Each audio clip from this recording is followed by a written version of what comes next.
Tejaswini please try to understand. क्या understand करूं मैं शशि? सब कुछ अपनी आंखों के सामने देखने के बाद भी तुम चुपचाप आकर घर बैठ गए हो। तेजस्विनी इसी में हम सबकी भलाई है। तुमने खुद मुझे बताया कि जिस शख्स ने रश्मि पारिक के पति का खून किया वो कोई और नहीं, लंकेश जी का बेटा चक्रधर ही है। तो फिर वो हमारी आंखों के सामने रश्मि के पति का खून करके चला गया और हम हाथ पर हाथ धरे बैठ जाएंगे क्योंकि वो लंकेश जी का बेटा है। देखो तेजस्विनी, हम इन सब झमेलों में क्यों पड़े? देखो, अगर हम पुलिस स्टेशन जाकर कंप्लेन लिखवाएंगे तो बाबूजी को पता चल जाएगा और फिर वो हम दोनों की हालत खराब कर देंगे। शशि, कायरता की भी एक सीमा होती है। आज जो सीमा तुम पार करने जा रहे हो उसके बाद तुम मेरी नजरों में इतने नीचे, इतने बेचारे हो जाओगे कि मैं तुम पर दया भी नहीं दिखा पाऊंगी।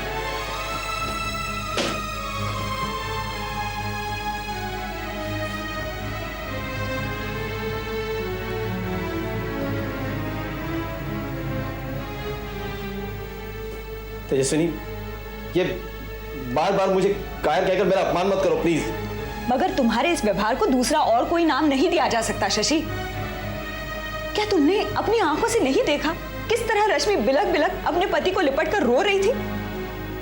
उसके आज मैरिज एनिवर्सरी थी और उसे ये तोहफा दिया चक्रधर और उसके उस साथी ने। एंड आई एम श्योर उसका वो साथी और कोई नहीं बल्कि ओंकार मल्होत्रा का बेटा रोहित ही है। और वो भी बाबूजी के दोस्त है। शशि, अगर तुम्हारे बाबूजी ने अपने आसपास ऐसे ही लोगों का जमघट लगा रखा है तो इसके लिए हम और तुम तो जिम्मेदार नहीं है ना। शशि, हम अपने फर्ज से आंख नहीं चुरा सकते। जरा इंसानियत के नाते सोचो। अपने जमीर को एक बार फिर टटोलो और फिर बताओ, रश्मि पारिक के पति को जिस बेरहमी से मार दिया गया उसके लिए क्या उन हत्यारों को सजा नहीं मिलनी चाहिए? बिल्कुल मिलनी चाहिए तेजस्विनी। चक्रधर की वजह से तो रश्मि की जिंदगी उजड़ गई। तो फिर क्या हमें उसके खिलाफ पुलिस स्टेशन जाकर कंप्लेंट नहीं लिखवानी चाहिए? हाँ तेजस्विनी, हम पुलिस स्टेशन जाकर कंप्लेंट लिखवाएंगे। चक्रधर को उसके किए की सजा हर हाल में मिलनी चाहिए। तो फिर चलो शशि, हमने पहले ही बहुत देर कर दी है। चक्रधर मुझे जानता है, हम दोनों ने ही उसे रश्मि पारिक के पति का खून करते हुए देखा है, इसलिए वो फौरन अंडरग्राउंड होने की कोशिश करेगा। इससे पहले कि वो ऐसा कुछ करे हमें पुलिस स्टेशन जाना चाहिए इसी वक्त। ठीक है तेजस्विनी, चलो चलो।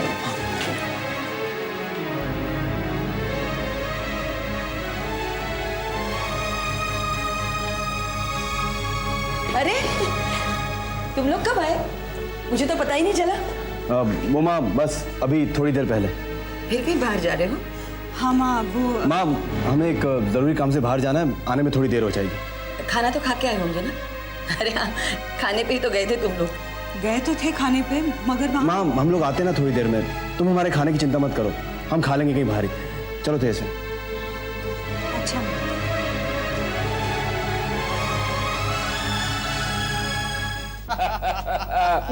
जम गया ना रंग। अरे कमाल हो गया। देखा कितना भरोसा है लंकेश जी को मुझ पे। हाँ बिल्कुल, उन्होंने तो सीट भी छोड़ दिया आपके लिए। अब तो जीतना ही पड़ेगा ये चुनाव। अरे बिल्कुल जीतेंगे। रवि कुमार की जमानत जब्त न करवा दी तो कहना है। अच्छा छोड़ यार, आज इसी बात पर मंदिर हुआते हैं, तेरी फौजी को भी ले चलते हैं। अरे वाह, बड़ा उत्तम विचार है तो। अरे आ गए आप लोग, अब खाना लगाऊं? मुझे भूख नहीं है, लंकेश जी के यहाँ अच्छा खासा जलपान हो गया।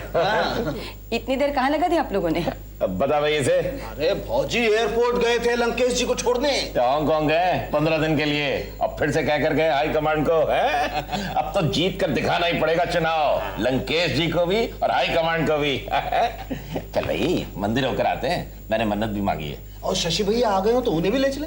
आ गए क्या शशि भैया? आए तो थे, फिर चले गए दोनों। हाँ ये तो नहीं बताया, शायद खाना भी बाहर खा के लौटे। बस यही बात तो अखरती है मुझे तेरे बेटे की। शशि अब शादीशुदा है, अब इसे थोड़ी छूट भी देना शुरू कीजिए, वरना वरना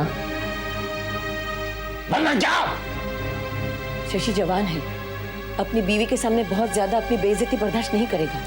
पलट के उसने जवाब दिया तो वो शशि का इस घर में आखिरी दिन होगा। पर तू ये क्यों मान बैठी है कि तेरा बेटा तेरे पति को पलट कर जवाब देगा? तेरे बेटे को तुझसे बेहतर मैं जानता हूं। ले आ गया तेरा बेटा। अरे लंकेश जी पूछ रहे थे तुझे, तेरे बाप को बड़े बड़े लोग सम्मान देते हैं, इसका फायदा उठाया कर। और वहां और भी बड़े बड़े मंत्री और सरकारी अफसर आए हुए थे।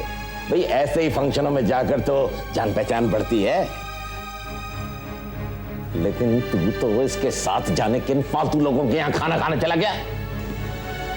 शशि, मैं ऊपर कमरे में हूँ।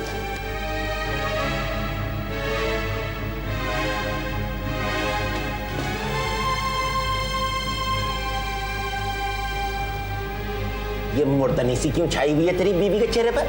बाबूजी वो क्या खाना खाकर नहीं आए तुम लोग? नहीं बाबूजी, वहाँ वहां क्या गए? कहां थे तुम लोग? बाबूजी वो तेजस्विनी की सहेली है ना, रश्मि पारेख। पारेख, तू उसके यहाँ गया था? अरे ये तेरी बीवी विनाश के बीज क्यों बो रही है इस घर में? और तू कब समझेगा इन बातों को? नहीं बाबूजी, रश्मि पारेख के साथ बहुत बुरा हादसा हुआ। अरे क्या हुआ जो हमने से कॉलेज में नहीं रखा तो? नहीं बाबूजी, बस अब और कुछ नहीं सुनना है मुझे रश्मि पारेख के बारे में। और खबरदार, आज के बाद मुझे बिना बताए तू अगर गया अपनी बीवी के साथ तो, समझा?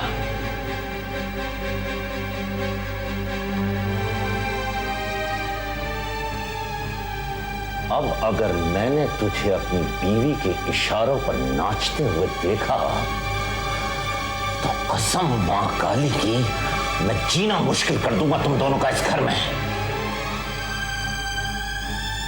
विमल बाबू, शशि भैया ऐसा कोई काम नहीं करेंगे जिससे आपको शिकायत का मौका मिले। क्यों शशि भैया? जी भैया जी। तोते की तरह उल्टे सीधे पाठ पढ़ाते रहो मेरे बेटे को। अरे तभी इसकी अकल में आएगी कुछ। तू चल अब जाके खाना लगा जा। बता, हम ही होकर आते हैं मंदिर। शशि तू भी चल, दर्शन मिल जाएंगे अभी। हाँ मिल। बाबूजी क्या जाना जरूरी है? वो तेजस्विनी अकेली है ऊपर। तो जब मैंने कहा मंदिर होकर आते हैं तो बोल हाँ चलो। अबे बीवी के नशे में कम रहा कर। चल बेटा चल, चल ना।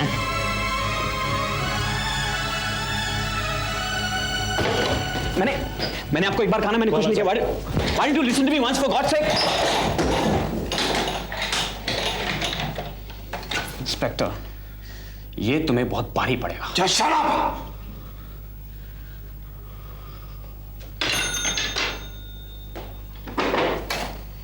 इंस्पेक्टर, तुम जानते नहीं मैं किसका बेटा हूं। जानता हूं, एमएलए लंकेश के बेटे हैं, बहुत अच्छी तरह जानता हूं। लेकिन फिलहाल मिस्टर वरुण पारिक की हत्यारे की हैसियत से मैं तुम्हें यहां लाया हूं। And I have eye witness too. कौन सा आई विटनेस है? मैंने आपको कहा ना, मैं बेकसूर हूं। मैं अपने डैड को एयरपोर्ट छोड़ने गया हुआ था। Inspector, I am talking to you. मैं आपसे बात कर रहा हूं।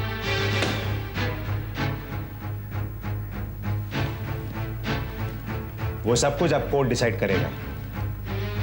तेजस्विनी और उनके हस्बैंड शशि कुमार मौका वारदात पे मौजूद थे। उन्होंने ही तुम्हारे खिलाफ कंप्लेंट लिखाई है। और जब कोर्ट में तुम्हारी पेशी होगी तब गवाही देने के लिए भी वो लोग वहां पे होंगे। Impossible inspector, impossible. तुम मेरी सलाह मानकर मुझे यहां से बाइज्जत रिहा कर दो, क्योंकि गवाही देने कोई नहीं आएगा। निर्मल शास्त्री मेरे डैड के बहुत अच्छे दोस्त हैं और शशि उनका बेटा है। वो मेरे खिलाफ गवाही कभी नहीं देगा।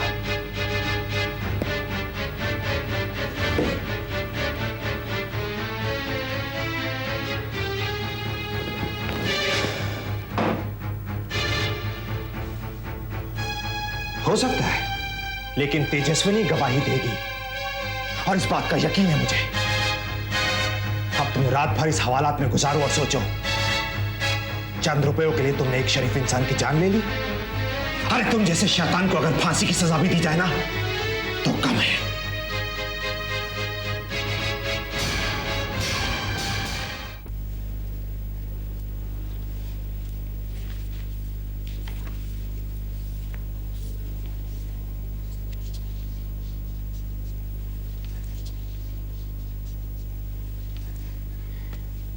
अरे माँ, आप आइए ना।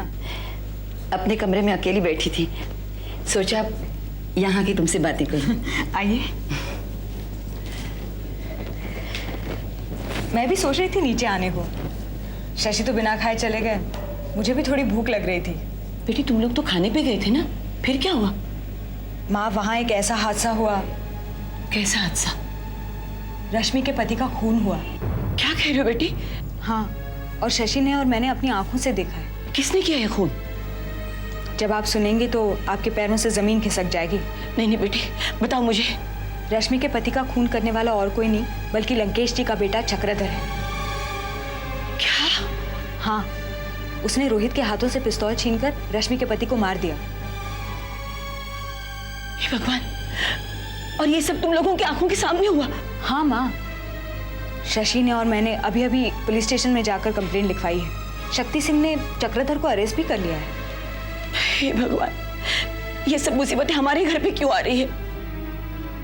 शशि के बाबूजी को पता चलेगा तो आकाश पाताल एक कर देंगे, प्रलय मच जाएगी। क्या किया बेटा ये तुम लोग ने? क्या किया ये तुम लोगों ने? माँ, हम लोगों को जो करना चाहिए था वही हम लोगों ने किया है। बेटी, मुझे बहुत डर लग रहा है। मुझे लग रहा है कि अगर तुम्हारी किस्मत में शशि के बाबूजी का साथ नहीं होता तो शायद तुम्हारा जीवन सुखी हो जाता। मगर माँ, मुझे इस घर की बहू बनाकर लाने के लिए शशि के बाबूजी जितने उतावले थे उतना तो आप लोगों में से कोई भी नहीं था। तो फिर शशि के बाबूजी क्या दिखावा कर रहे हैं? माँ, आज आप सच बता ही दीजिए। वो दिखावा नहीं था बेटी, उनकी सोच समझ के चली हुई एक चाल थी। एक जाल बिछाया था उन्होंने तुम्हारे सामने, और जब उन्हें पता चला कि तुम्हारे और शशि के बीच में अपने आप दोस्ती बढ़ रही है तब तो उनकी खुशी का ठिकाना ही नहीं था। पर हमारी शादी करवाकर शशि के बाबूजी को ऐसा क्या मिलने वाला था जो... अब क्या बताऊं बेटी, शशि के बाबूजी के भीतर की बातों का पता मुझे उस दिन चला जब दिवाली के रोज हम तुम्हारे घर से होके आए थे, जब पहली बार हम तुम्हारे घर वालों से मिले थे। और ये बात भी मुझे उसी दिन पता चली कि शशि के बाबूजी का रिश्ता मुझसे पहले तुम्हारी माँ के पास आया था, और तुम्हारी माँ ने 4 लोगों के सामने ये कह के उस रिश्ते को ठुकरा दिया था कि आदमी इंसान की शक्ल में दरिंदा है जिसने अपनी पहली बीवी को यातनाएं दे दे के मार डाला था। बेटे, उस अपमान को शशि के बाबूजी आज तक भूल नहीं पाए। और जिस दिन तुम अनुराधा की सिफारिश करने हमारे घर आई थी, इनके दोगले चरित्र पे उंगली उठाते हुए तुमने कुछ सवाल किए थे। उस अपमान को भी वो आज तक नहीं भूल पाए बेटी। तुम्हारे सामने तो उन्होंने अपनी गलती मान ली थी, लेकिन वो उनका सोच समझ के उठाया हुआ एक कदम था।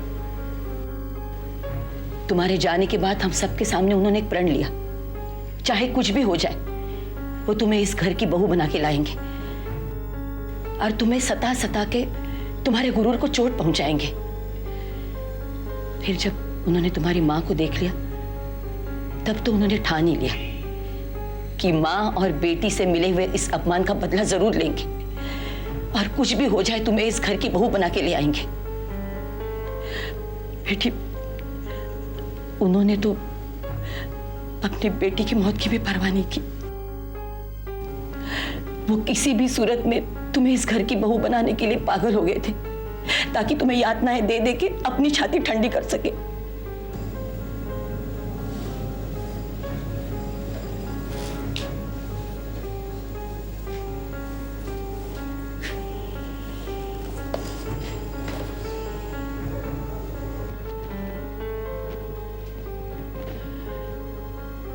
बेटी, माँ, इतना बड़ा षड्यंत्र किया शशि के बाबूजी ने मेरे साथ। इसीलिए तुम दोनों की शादी के खिलाफ थी।